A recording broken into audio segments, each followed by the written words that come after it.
wonderful, deep love for Radha and Krishna. So this mood is infectious. And by hearing and chanting these songs, you become absorbed in these moods. You experience them, actually. You taste them. So just like, how do I know what kind of food I like? I taste a little bit of this and a little bit of that. And then by tasting, I can immediately understand whether I like it or I don't like it. So similarly, when we sing these different songs that express the Vaishnava moods so purely and powerfully, then we get to taste those moods ourselves, even if our devotional service is not very advanced, not very developed. So yes, we should chant these songs. That's how we learn.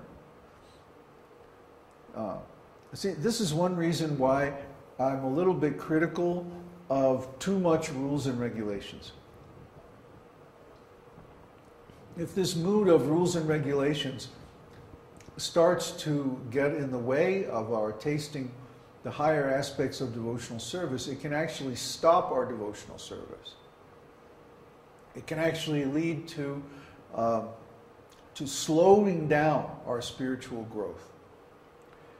Everyone is attracted to Krishna because we have a particular intimate, ecstatic relationship with Krishna. We all have. It's just been covered up by a material consciousness and our material body and all of our karma and all this other stuff. So how do we retain or regain that original relationship with Krishna?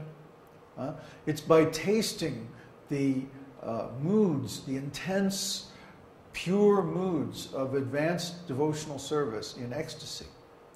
And the best way to do that is by chanting the songs of the acharyas that reveal these moods, and by hearing and chanting the pastimes of Krishna that express those moods. How else can we do it? If we become too afraid of, oh, I'm so afraid of making an offense, then this will inhibit our natural love for Krishna, because we'll become so overwhelmed with awe and reverence. Oh, I'm afraid I'm going to commit some kind of offense. That we won't ever get near Krishna. And how are we going to know Krishna unless we can approach him closely? The best cure for all of this is to just chant. And chant very nicely. Chant very intimately. Krishna is already our most intimate friend. He knows us inside and out. He knows us better than we know ourselves. We can't hide anything from Krishna. Do we think that when we go... I've actually seen this. People act one way when they're outside the temple, and then when they're inside the temple, they act a completely different way. As if there's some part of their lives that they are willing to show Krishna when they go in the temple. Oh, then there's this very nice devotees, and then there's the pranams, and yes. And then they go outside the temple, and they're doing all kinds of crazy things. This is hypocrisy. Do we think that Krishna doesn't know what we're doing when we're outside the temple? Do we think Krishna can't see what's in our hearts? I learned this in a very vivid way when I retired and I went to Kauai and I was chanting all the time. There were certain parts of my personality that I didn't want to share with Krishna. I was afraid to share them with Krishna. I thought it would offend Krishna. The same exact kind of thinking that you're talking about. And what I found was that Krishna forcibly inserted himself into those parts of my life. He demanded to be included in those parts of my life. So don't think that Krishna is, or that we can fool Krishna or only show Krishna a part of ourselves. No, he knows everything. And he's okay with it. Nothing we do can seriously challenge Lord Krishna's absolute supremacy. He is constitutionally supreme. And And we are constitutionally completely dependent on him. So we might as well just surrender everything to him. And then we'll find that he automatically takes us in to a very intimate and close relationship. We already have a very intimate and close relationship. Who is beating your heart?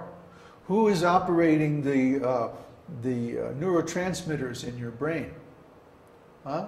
Who is growing all the cells in your body and all that? It's the super soul. Well, we're not doing it. We're not sitting here thinking, oh, I need to adjust the level of hydrochloric acid in my stomach because my digestion is a little bit off. No, it all happens automatically by the intelligence of super soul. So he is already intimately involved, very intimately involved with our whole existence. Why would we want to have a distant, formal relationship with him when he's already so close to us? Actually, the distance and the formality are illusions. Actually, he's been totally, intimately involved with us eternally. And he knows everything about us. There's nothing we can hide from him. Why even try? It doesn't make any sense. Next question? From Connor. Oh, Connor's here. Is there always the same amount of living entities? It seems that there are more living entities on this material earth than there was 1,000 years ago. How so? The number of living entities is fixed because all the living entities are eternal. However, there are an unlimited number of living entities. There are an unlimited number of universes, an unlimited number of Vaikuntha planets, an unlimited number of living entities. And they're all eternal. They have no beginning and no end. It's not that Krishna will create a bunch of living entities. No. If there are more human beings on this planet than there were, say, 1,000 years ago, that's just this planet. This planet is just one tiny little corner of one of the smallest universes in the whole creation. So what happens here doesn't reflect anything on a universal scale. It's just an indication of something that's going on locally on this planet. Is there another question? Is it possible to actually enter and see the spiritual world while still in the material body? Sure. There's so many instances described in the scriptures of people. As soon as you see Krishna, then Vrindavan is there. Like when Krishna appeared to me on Kauai, I could see behind him the whole Vrindavan forest and mountains and sky and everything. Not the material sky, because it was still dark. But the spiritual sky, where everything is self-effulgent. Everything glows by its own spiritual light. What a beautiful vision that was. If someone goes to the Vaikuntha planets, is that their eternal destination, or can they go to Goloka Vrindavan from there? You can go anywhere you want. We have eternal spiritual freedom based on our desires. If you read Brihad Bhagavatamrita by Sanatana Goswami, it describes how Gopakumar goes from the earth to the heavenly planets, and then he goes to Brahmaloka, then he goes to Shiva Loka, and then he goes to the Tatashta region in between the material and spiritual world, then he goes to the Vaikuntha planets, then he goes to Ram Loka, then he goes to Krishna Loka. So yes, in our process of devotional service, we can go anywhere we like by our desire. Another question? No? Everybody's okay? Any more questions? Because I have some announcements to give. Ridha? Well, the shloka says that by hearing the Śrī Viṣṇusahasranāma, you are liberated from fearless. Yeah.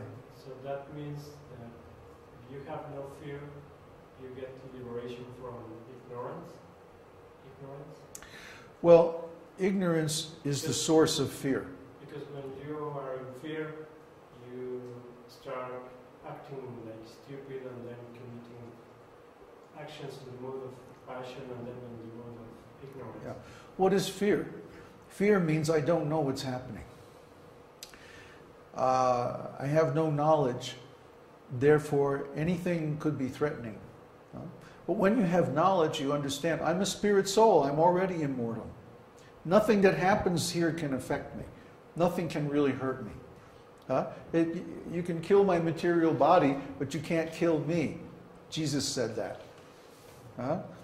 So we have to understand that real knowledge, knowledge of the soul, leads immediately to fearlessness.